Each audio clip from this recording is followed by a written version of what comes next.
Jeste li pogrešili što ste izabrali Crnu Goru? Nikad. Zašto? Pa zato što ljudi su ukazali povjerenje. S druge strane, dali su priliku da radim posao koji volim.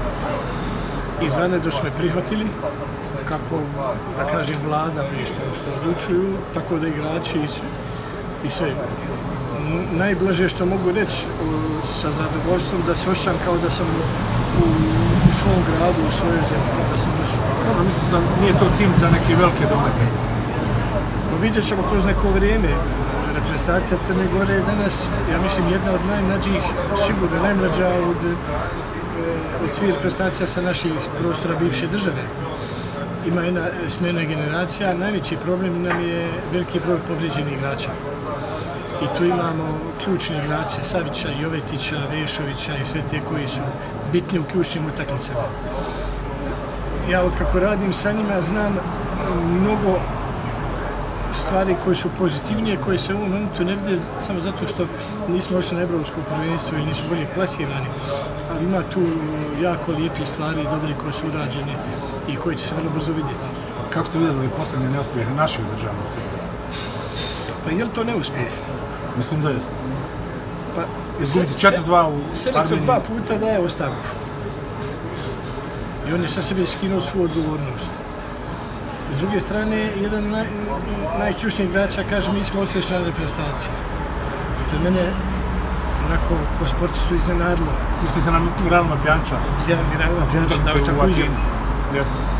A reprezentacija Bosne i Hercegovine, naša reprezentacija je još uvijek u polufinalu i nadam se u finalu i nadam se dalje sa Robertom Prosinečkim, sa Pjanićem, sa tim istim igračima. Za mene to je jedan loš period koji naša reprezentacija ima kapaciteta i ja mislim da može da izvuče, da će izvući to na kraju. Ima ta utakmica, mi igramo protiv reprezentacija, slabiji su od nas. I Slovaci, i Irci, i čini mi se Vels, ako se ne varam. Slabija je bila i Armenija, pa znamo kako završava. Pa, koliko ja vidim, velike reprezentacije ponekad izgube. Treba se prisjetiti isto nekih stvari što se dešavaju u fudbalu. Organizacija, infrastrukture i sve to u fudbalu se mijenjaju se pravila. Ko će objasniti kako jedan Lichtenstein ima ekipu koja ide u grupnu fazu Lige šampiona? Pored jake liga... Luksemburg, izvinjavam se, Luksemburg. Pored jake liga, Španije, Francuske i svi ostali, Njemačke, Italije, Engleske i većih klubova sa naših prostora.